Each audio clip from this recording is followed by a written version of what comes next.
This is a new story. It was just published in 2020. Cubs in the Tub, the true story of the Bronx Zoo's first woman zookeeper. And it's by Candace Fleming, illustrated by Julie Downing. Helen and Fred Martini longed for a baby to bottle feed and burp, a baby to rock and soothe and croon lullabies to, a baby to love with all their hearts. Every morning, Fred went off to his job at the Bronx Zoo. Helen stayed home to dream and plan, but still there was no baby. Until Helen had never cared for a lion cub before. Still, she took the new baby in her arms. He was so tiny, so newly born, with his eyes still closed. Just do for him what you would do for a human baby. Why isn't he with his mother? Fred explained. The mother lion had lost the instinct to take care of her baby. She wouldn't feed him. She wouldn't clean him. She refused to even look at him. Helen cradled the baby close. She marveled at the tiny buds of his ears and the tender pink undersides of his toes. MacArthur.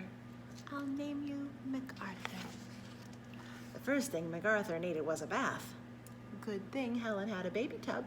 She sang a lullaby as she sponged his fur. Soon he was fluffy and soft as a lamb. MacArthur gave a husky cry. Good thing she had all those baby bottles and all those cans of formula milk. MacArthur slurped. Then, a gentle pat on his back brought the bubbles up from his belly. With a sigh, the baby snuggled his downy head into the curve of Helen's neck. His sweet breath warmed her skin. Tiptoeing to the crib, good thing she had one, she tucked him in, curling his little legs beneath him. MacArthur dreamed and grew. Helen kept a record of his firsts.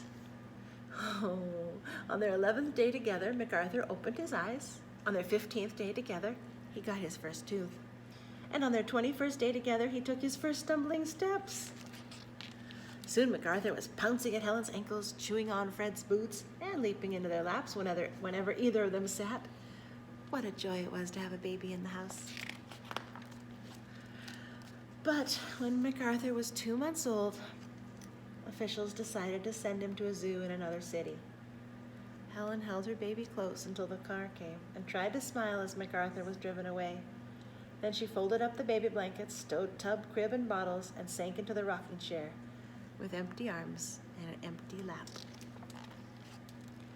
Gray day followed gray day until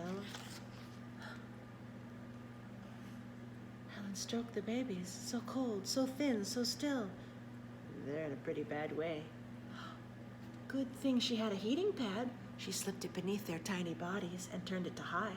Then she mixed a batch of warm formula and squeezed it into their mouths. Drip, drop, drip. 1, 2, 3. Babies began to wiggle. The kitchen filled with a faint chorus of high-pitched cries. She named them Ranaganj, Dhaka, and Rajpur. And once they started eating, they could not stop. Every 3 hours, around the clock. Good thing Helen had Fred to help with those 2 a.m. feedings. By the end of the first week, the babies had doubled their weight to 4 pounds. Days passed, blue eyes open and folded ears perked up. Little teeth poked through pink gums. Personalities appeared. Ranaganj cried whenever Helen put him down and bit and scratched when he didn't get his way. Dhaka was forever boxing her brothers' faces with her fat little paws and rolling on top of them and pinning them down. Rajpur liked to sleep. Good-naturedly, he accepted whatever came his way, especially food. Helen let them get away with all sorts of mischief. They romped and tumbled. They snuggled and purred. What a joy it was to have the babies in the house. But when they were 3 months old, it's time for the cubs to return to the zoo. Not without me, not this time. When the car came for them, Helen climbed in. Her babies needed her. At the zoo, she turned the glass-paneled cage into a cozy home. Blankets, bottles, boxes of toys. Good thing Helen had brought them all. Then peeking around the partition, she watched her babies play. She called them back for naps and snacks and cuddles. That night, when the visitors left the zoo, the cubs sensed that Helen was leaving too. Ranaganj cried. Dhaka clung to her ankles, and Rajpur scrambled up into Helen's arms and wrapped his paws around her neck. Refusing to stay in their cribs, the 3 struggled against sleep. It was midnight before Helen finally tiptoed home. In her own bed, she tossed and turned. She imagined she heard her babies crying. At first light, she rushed back to the zoo. Her little ones were still curled up, fast asleep. She kissed 1, 2, 3 sleepy cubs awake. Then it was bottles, baths, time to play. Day followed day. No one noticed Helen, so no one told her to go home. Helen began to dream and plan. Is there an empty room around? Fred showed her the storeroom. In secret and between bottles and baths, Helen cleaned, painted, decorated, and created a nursery. Good thing Helen had all that baby equipment. That first night, the babies sniffed at the pink ceiling and the pale blue walls, the ruffled curtains, the cribs and toys. Then, snuggling close to Helen, they purred. Now the cubs spent their days in the glass-paneled cage, but they spent their nights with Helen in the nursery. News of the nursery reached zoo officials.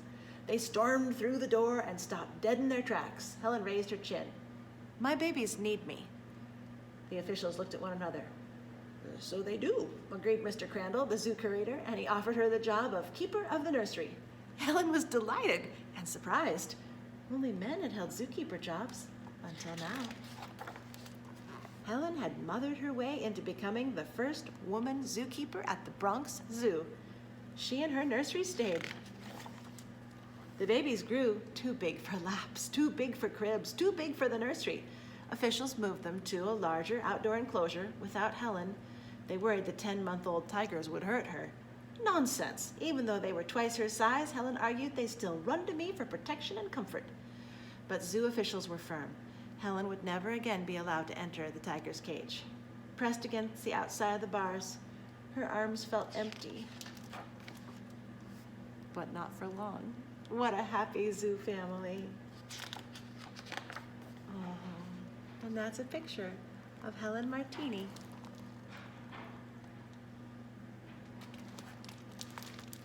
That's Cubs in the Tub, the true story of the Bronx Zoo's first woman zookeeper.